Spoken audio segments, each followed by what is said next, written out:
was a veteran. He was in the U.S. Army, World War II, European Theater of Operations, and he chewed a lot of dirt, and he smelled a lot of gunpowder, and he lived to tell the tale, and he made it back home and raised me. So nowadays, whenever I encounter a veteran, I will stop what I'm doing and give him or her their proper. Yep.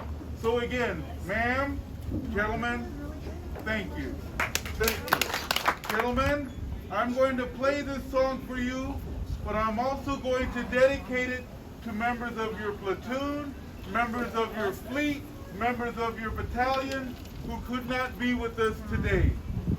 They also have my gratitude and my respect. This is Bob Marley's Buffalo Soldiers. More bass!